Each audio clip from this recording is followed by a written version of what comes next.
ஆயிஷா கதீஜாவை போன்று அல்லாஹ் எனக்கு ஒரு எந்த பெண்ணையும் தரல. மூன்று சோதனைகளையும் ஒரு சேர அதற்கு தீர்வுகளை கொடுக்கக்கூடிய சூரா தான் என்று குர்ஆனில் நாம் தராவியில் பார்த்த சுத்தத்தை விளங்கி கேட்டிருந்தோம் அப்படின்னா நம்ம கண்ணுல தாரத்தாரையா தண்ணி ஊத்தி இருக்கும். அவ்வளவு பிரமாதமா. இந்த நேரத்துல மட்டும் என் செச்சா அபூ தாலிப் உயிரோட இருந்திருந்தால் இந்த மக்கள் இன்னொரு இப்படி நடந்து கொள்வாங்க. அப்ப நம்ம விளங்கணும் அவர்களுடைய மரணம் பெருமானாரை எவ்வளவு காயப்படுத்தி இருக்கிறது, புண்படுத்தி இருக்கிறது என்று.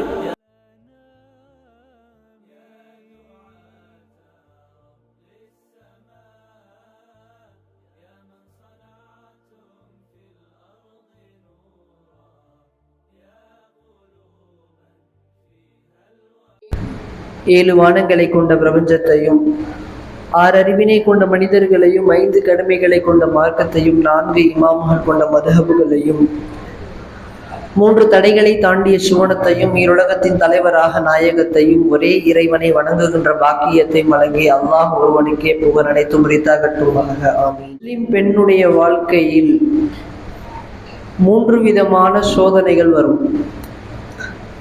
1 உணர்ச்சி ரீதியான சோதனை, 2 கண்ணியம் சார்ந்த சோதனை, 3 அவர்களுடைய பொறுமையில் சோதனை. இந்த 3 சோதனைகளையும் ஒரு சேர அதற்கு தீர்வுகளை கொடுக்கக்கூடிய சூரா தான் என்று குர்ஆனில் நாம் தராவியில் பார்த்த சூரா யூசுப். அவ்வளவு அற்புதமான பிரமாதமான சூரா. அர்த்தத்தை விளங்கி கேட்டிருந்தோம் அப்படின்னா நம்ம கண்ணில் தாரத்தாரையா தண்ணி ஊத்தி இருக்கும். அவ்வளவு பிரமாதமான சூரா. நபி யூசுப் சூராவை அல்லாஹு தஆலா குர்ஆனில் எப்போது இறக்கினான் என்பதை நாம் விளங்கி கொண்டால் அதனுடைய கண்ணியமும் அது தரும் படிப்பினையும் நமக்கு தெரிந்துவிடும். நம்முடைய நபி ஸல்லல்லாஹு அலைஹி வஸல்லம் அவர்கள் ஆமுல் ஹுசுன் என்று சொல்வார்கள். கவலையான மாதம், கவலையான வருடம் என்று சொல்வார்கள். அந்த ஆண்டு முழுவதும் பெருமானார் ஸல்லல்லாஹு அலைஹி வஸல்லம் அவர்களுக்கு கவலை. முதல்ல எல்லா சந்தர்ப்பத்திலும் எல்லா சூழ்நிலைகளிலும் பெருமானாரோடு இருந்து தோள் கொடுத்து அவர்களின் எல்லா வகையான பிரச்சனைகளுக்கும் தீர்வாய் ஆதரவாய் இருந்த தன்னுடைய செச்சா அபூ தாலிப் அவர்களுடைய மரணம். நபி ஸல்லல்லாஹு அலைஹி வஸல்லம் அவர்கள் பல நேரங்கள்ல இப்படி சொல்லியிருக்காங்க, இந்த நேரத்துல மட்டும் என் செச்சா அபூ தாலிப் உயிரோட இருந்திருந்தால் இந்த மக்கள் இன்னொரு இப்படி நடந்து கொள்வார்களா?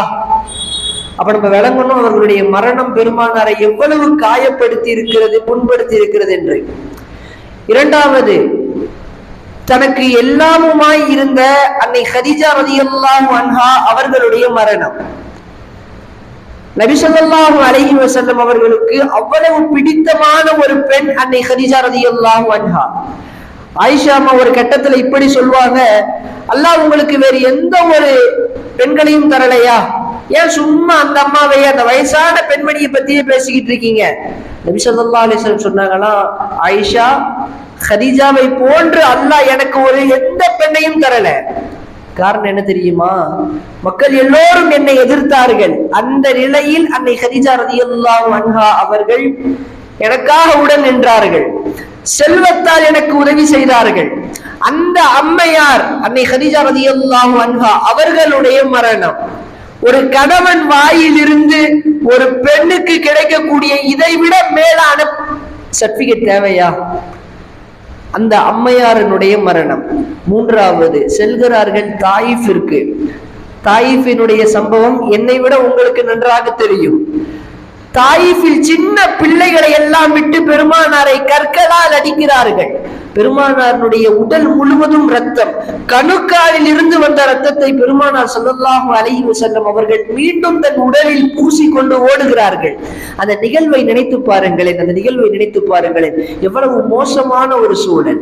செச்சாவினுடைய மரணம், கதீஜா அம்மாவினுடைய மரணம், தாயிஃபிற்கு சென்ற பெருமானாருக்கு அவர்கள் கொடுத்த அந்த இறை அழைப்பை ஏற்கிறார்கள், ஏற்காமல் விடுகிறார்கள். அதெல்லாம் 2வது.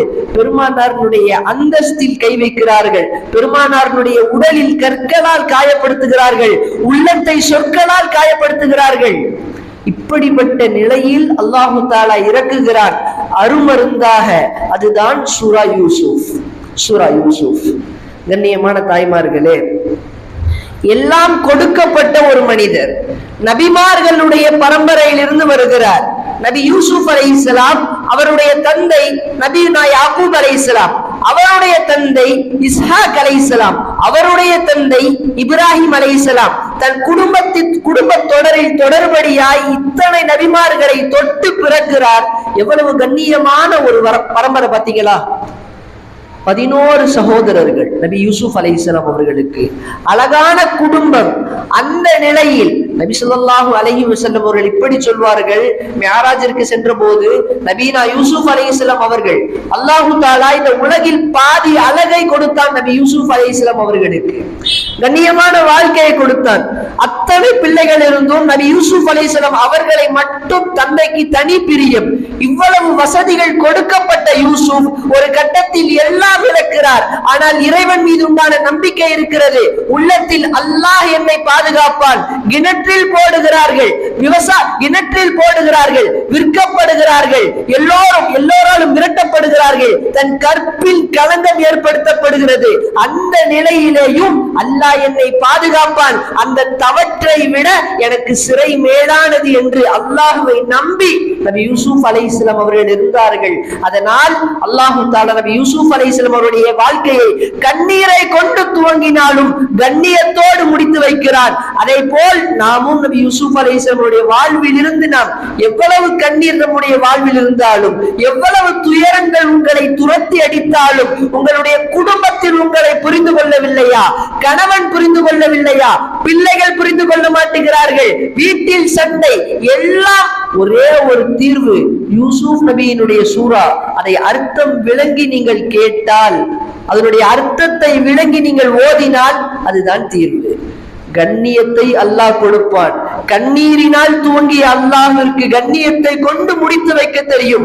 அல்லாஹ் தாமதிப்பான், ஆனால் மறந்து விட மாட்டான். அல்லாஹ்வை நம்புங்கள். நபி யூசுப் அலைஹிஸ்ஸலாம் அவர்களுக்கு அல்லாஹ் எப்படி உதவி செய்தானோ அல்லாஹ் அதை போல் நமக்கும் உதவி செய்வான். கண்ணியமான தாய்மார்களே, நபி ஸல்லல்லாஹு அலைஹி வஸல்லம் அவர்களுடைய வாழ்க்கையும் நபி யூசுப் அலைஹிஸ்ஸலாம் அவருடைய வாழ்க்கையும் நிறைய இடங்கள்ல ஒரே மாதிரி இருக்கும். நபி ஸல்லல்லாஹு அலைஹி வஸல்லம் அவர்களுக்கு எதிரிகள் யார் அப்படின்னா குறைஷிகள், தன் வம்சத்தை சேர்ந்தவர்கள், தன் குடும்பத்தை சேர்ந்தவர்கள்.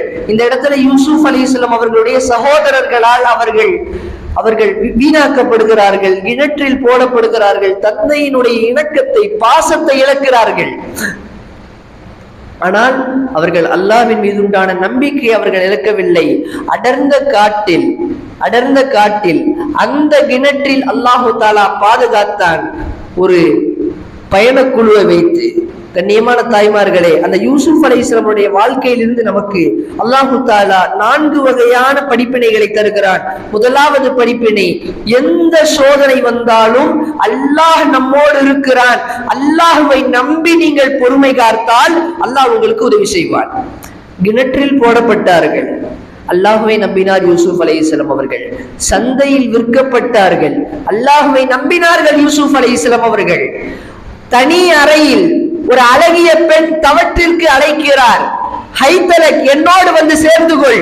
வகல்லகத்தில் அபுவாப், கதவுகள் எல்லாம் பூட்டப்பட்டிருக்கிறது, யாருக்கும் தெரியாது, தவற்றில் என்னோடு இணைந்து கொள். யூசுப் அலைஹிஸ்ஸலாம் சொல்கிறார்கள், அல்லாஹ் பார்க்கிறானே, எந்த நோக்கத்திற்காக அல்லாஹ் என்னை அனுப்பினான் தெரியுமா? கண்ணியமான தாய்மார்களே, இதைதான் நான் உங்களுக்கு சொல்கிறேன். உங்களுக்கு எவ்வளவு சோதனை வந்தாலும் உங்களுடைய மார்க்கத்தை நீங்கள் தூக்கி பிடித்தால் அல்லாஹ், இன்னல்லாஹ மஅஸ்ஸாபிரீன், நீங்கள் பொறுமை காத்தால் அல்லாஹ் உங்களோடு இருப்பான். நிச்சயமாக அல்லாஹ் பொறுமையாளர்களோடு இருக்கிறார். இரண்டாவது படிப்பினை, நபி யூசுப் அலைஹிஸ்ஸலாம் அவருடைய வரலாற்றிலிருந்து நமக்கு, கண்ணியத்தில் கரம் வைத்தாலும் அல்லாஹ்வை நீங்கள் நம்பினால் அழகும் அதிகாரமும் எல்லாம் சேர்ந்து ஒரு பெண் தன்னை தவற்றுக்கு அழைக்கிறார்கள். இருப்பினும் அந்த தவற்றை நபி யூசுப் அலைஹிஸ்ஸலாம் அவர்கள் நமக்கு கிடைத்த வரம் என்று பார்க்காமல் இதை அல்லாஹ் பார்க்கிறான். இந்த தவற்றை நான் செய்து விட்டால் நாளை எந்த முகத்தை வைத்து அல்லாஹ்வின் முகத்தை நான் காண்பேன்? எந்த முகத்தை வைத்து நான் அல்லாஹ்வுடைய முகத்தை காண்பேன்? என்ன விளங்குது அப்படின்னா, ஒரு ஹராமான செயல் அல்லாஹ்வை மறக்கக்கூடிய, அல்லாஹ்வால் புறக்கணிக்கப்பட்ட ஒரு செயல் நமக்காக வேண்டி நம்மை அழைக்கிறது என்றாலும் அல்லாஹ்வை நீங்கள் நினைத்துக் கொண்டால் அல்லாஹ் உங்களுடைய கண்ணியத்தை பாதுகாப்பான். நபி யூசுப் அலைஹிஸ்ஸலாம் அவர்களை ஒரு கட்டத்திற்கு மேல் அந்த பகுதியில் மந்திரியாய் அல்லாஹ் அமைக்கிறார். அன்பானவர்களே, மூன்றாவது பொய்யான குற்றச்சாட்டு வந்ததற்கு பிறகு நபி யூசுப் அலைஹிஸ்ஸலாம் அவர்கள் அல்லாஹ்வை நம்பியிருந்தார்கள். பொய்யான குற்றச்சாட்டு, அந்த பெண் தன்னை தவற்றிற்கு அழைத்து அவருடைய கணவன் வந்ததற்கு பிறகு இந்த நபர்தான் என்னை தவற்றுக்கு அழைத்தார் என்று அந்த பெண் சொல்கிறார். நபி யூசுப் அலைஹிஸ்ஸலாம் அவர்கள் அமைதி காக்கிறார்கள்.